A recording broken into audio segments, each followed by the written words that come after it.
Newegg's got a subscription program. EK Waterblocks speaks their side of the matters, and RX 8000 gonna be a little slow, unfortunately. Let's get in the hot news, everybody. I'm your Brett host. We're gonna be going over the hottest tech news I can find on the internet while you enjoy your breakfast this Wednesday, April 24th, 2024. Hey, it's 4/24/24/24/24. It's a numerical palindrome. I think there's a specific word for that. I cannot recall it at the moment. And I also can't really recall or invent a reason why this exists, but Newegg's coming out with their Newegg Plus subscription membership program, except for it's not a subscription, but you do need to opt into it. You have to become a member, but they're not charging you anything for it yet, which is why I'm a little confused about it. But it gives you benefits. You get insider access to all the latest tech and exclusive deals, all at no cost. Opt in for free. You get free shipping, exclusive offers, member-only discounts, product warranty discounts, enhanced returns, and dedicated customer service. All of this seems like something they should just be offering in general. Just because you click a button and you agree to give them, I guess, additional details, they will treat you as if you're some premium class of customer, as opposed to, I don't know, making sure the returns process is easy for everybody. I'm not quite sure what's going on here, especially if you read through the FAQ. It's a free loyalty program that gives you access to a lot of benefits that save you time and money. You get one-click access to member-exclusive pricing, enhanced returns, free shipping, plus more. It's a free program available to all eligible customers. Most items are eligible for Newegg Plus free shipping. Some oversized and freight items are not supported, but you can order as many times as you want. I don't get it. I don't understand why they are making this, besides they're gonna charge people later, or this is like why does this exist? Kyler, do you have any guesses for why Newegg Plus exists? They're gonna make their own TV show? TV show. That actually tracks, especially because we'll talk about how they'll have a new app to do that on a little bit later on in the show. AI generated TV show, or Newegg is AI generated, and this entire program is invented by an AI to somehow make things different. Our world. I don't get it. Let me know if I'm missing anything super obvious about why Newegg would try to do this, besides harvesting data from like their most valued customers, of which case I could expect that they have means to do that already. Sound off down below in the comments while I tell you about something that you can pick up that's going to make your life better, and that is today's video sponsor, Silverstone, and their Air Slimmer fans. I got a whole bunch of them right here, because a lot of people probably don't realize that some of the fitting issues inside your case with your AIOs, your heat sinks, your GPUs, etc., is because your fans are too thick, so you can switch to slimmer fans. And Silverstone knows this because they've been designing small form factor cases for nearly 2 decades, so they understand all of the pain points. That's why they've designed a whole new generation of slim fans called the Air Slimmer. It's available in 92mm, 120, and 140mm size. They're so good at moving air that they get close to the performance of average thickness fans. And the Air Slimmer has already been independently verified in the UK to be shown to be one of the best performing fans compared to 11 other slim fans on the market. But I also just want to regard,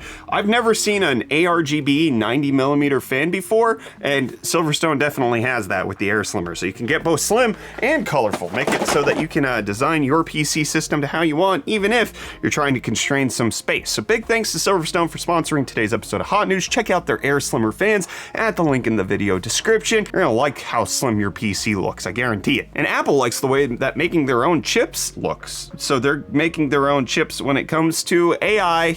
Whoa-oh, Apple's making AI chips, Kyler. What's poppin' tonight? Reports are coming out that they're developing it for AI servers. It's going to be based on TSMC's 3nm process, and we should get these sometime in 2025, but just shows that Apple's going for full stack development of their chips from their phones all the way up to the highest end data servers that they have. And while that is just some speculation of behind the scenes things that are going on at Apple, Apple has officially confirmed that they've got a new event coming on May 7th, and it is very likely going to be new iPads, which they are limiting the stock of in their retail stores. There's also reports that that this might be where they reveal a new Apple Pencil that's supported with the Vision Pro somehow. But the big thing, the big Mac Daddy surprise that everybody is hoping for, and I kind of hear this every time there's an iPad announcement, the Calculator app finally coming to the iPad. In case you don't know, Apple does not have an official app for the calculator on the iPad because they quote unquote say it is Impossible.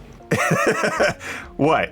I thought it was impossible. It's not impossible. They were just like, it's kind of like ugly and like we don't know how to make it so that it like is good for the iPad. Like it's some weird Apple nonsense of it's just not right. You can't see me, but I'm shaking my head in disapproval. He is. That doesn't mean you can't get calculator apps on the iPad. It's just that there is no official Apple one that you can get. But May 7th, that might be the day that the iPad finally becomes a usable device. And Elon Musk wants Twitter to become a usable TV service for you. So they're launching a TV app that you can get on your smart TV in case you want to watch XTV on your X's TV. Then you can do this, and there's gonna be real-time content and wide availability, effortless casting, good stuff. You can watch the Newegg Plus TV show on X, I'm sure. Probably not. But you know what Reece is? He's my pat buddy. He expatted to America last year.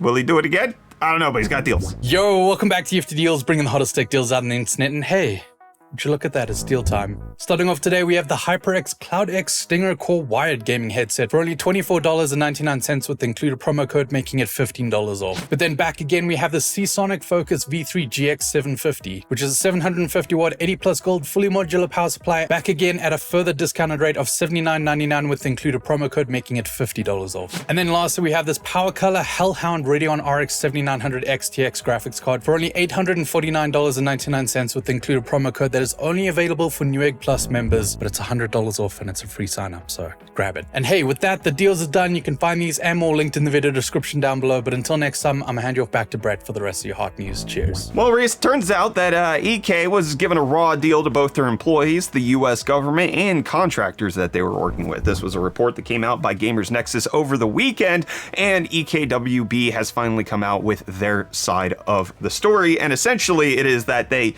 have been screwing up, but the CEO is the founder of EK Water Blocks, the namesake for it, and he took back over CEO responsibilities in February because he saw all of these problems happening. So he released a video, which is just him recording the statement that they put out to the media, and from everything that I can read is they are acknowledging they have all of the problems that they have, and they are working to resolve all of the problems that have been brought forth, whether it's payments to contractors, making sure that employees who have worked unpaid overtime to have that rectified, as well as communicating openly about any payment delays that might be happening, making it so that businesses that they're partnering with know when that payment is going to be coming in. So this seems to be as good of a response as you can expect, that they say, hey, we acknowledge all of this. They're not calling out Steve for bringing all of this to light.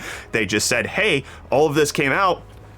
We're sorry, we are working on it, and it did seem like they were already beginning to address this behind the scenes, especially with the new former CEO taking over back in February. It's been roughly 2 months that he's been able to try to enact some change. We'll have to see if they become trustworthy again, because I mean, trust is very easily broken in a quick moment of failure, and it is very difficult to build that back up. But I want to pass this off to you. Let us know what you think of the EKWB situation with them addressing it this way. Do you think that there's more or less they should be doing here? Do you think you're not going to water cool anyways because it's all too expensive? Let me hear from you down below in the comments. And we have heard what's going on with the RX 8000. You see, we already have gotten details coming in that the RX 8000 is supposed to be a mid-tier chip. It's not supposed to compete with the flagships. It's not even going to surpass the 7900 XTX. But now there's new details coming in that it's not even going to change up its memory setup, and in fact, it's going to degrade it a little bit. A well-known leaker who's brought us some details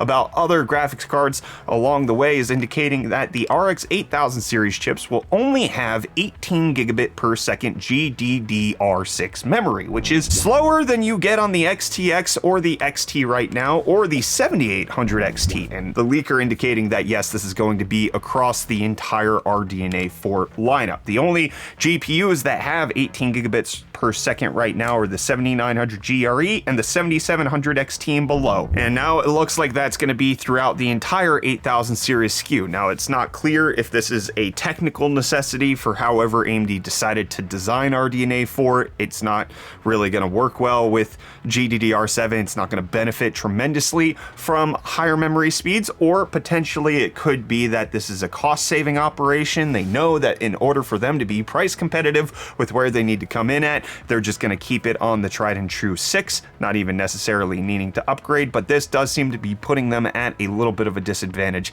compared to NVIDIA, which has been roughly confirmed by all sources to be anticipating to be on GDDR7 for the RTX 50 series. But also, AMD has had ways of combating memory things with their Infinity Cache and L3 cache setups on their GPUs, making it so that that is one of the things that boosts their performance, and maybe that's again what they're relying on with RX 8000. We're expecting to get some details, hopefully, at Computex, maybe a little sneak preview. I do highly anticipate that Ryzen 9000 should get announced with a release date at Computex. This is Brett speaking personally. Do not take this as any sort of truth right here, but announcement and release date of CPUs and showcase of GPU. They're gonna do that like weird thing that AMD does, which they have a GPU off-site and they're live streaming it in, and they go, wow, look at all that performance. Look at how good that looks, but you're just looking at a 6 megabit live stream into their feed, which is then being forced out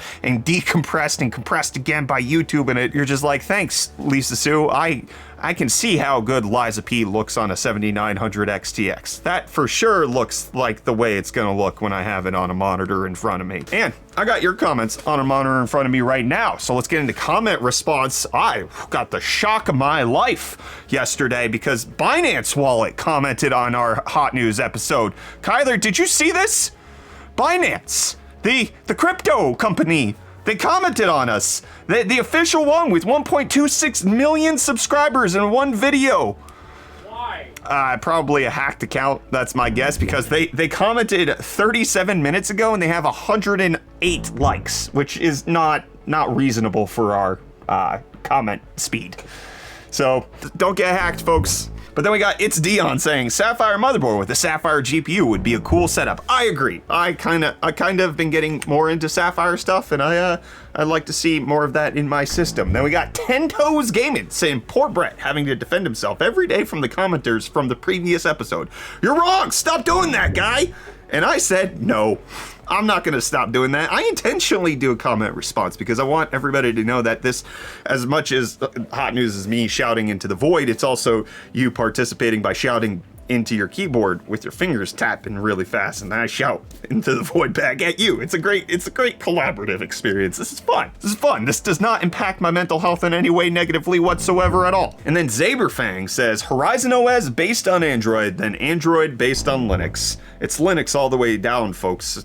Mac OS is based on Linux. Let's see what you comment nerds have to say about that. And then we got Ice Warrior saying, I still have a brand new, not open 14700K and Z790 Oris Master motherboard with all these issues going on. Is it even worth opening and using, or just return it and see what the new Core Ultra 200 will be in a few months or so from now? I'm running a 10850K, 128 gigabytes of DDR4 3200, and a 3090 Ti for the Win 3 Ultra from Evga. I don't have to upgrade, but I like to upgrade every few years or so. Thanks for any advice. I would say, Ice Warrior, if you already have it, it's not necessarily such a bad upgrade. The 14700K appears to be still in that sweet spot of not being impacted by all of the issues that are going around, because it's essentially just a 12900K being rebranded as the i7, and there have not been many reports of the 12900K having these degradation issues. It appears to be almost, as far as I can see, exclusively tied to the 24 core 32 thread chips of either generation. So I think if you already had it and you already decided,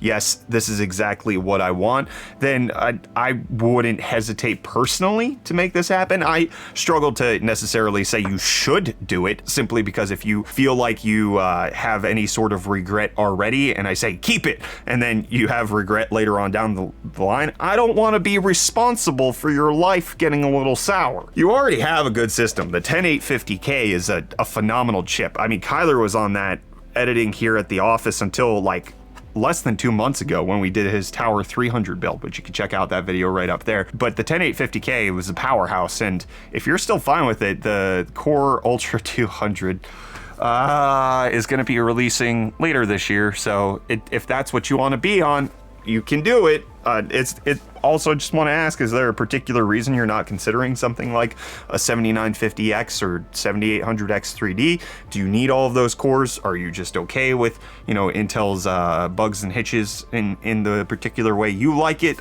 Let me know. And I'm done letting you know my thoughts. My brain is tired. I'll be back here with more of the hottest tech news tomorrow, my friends.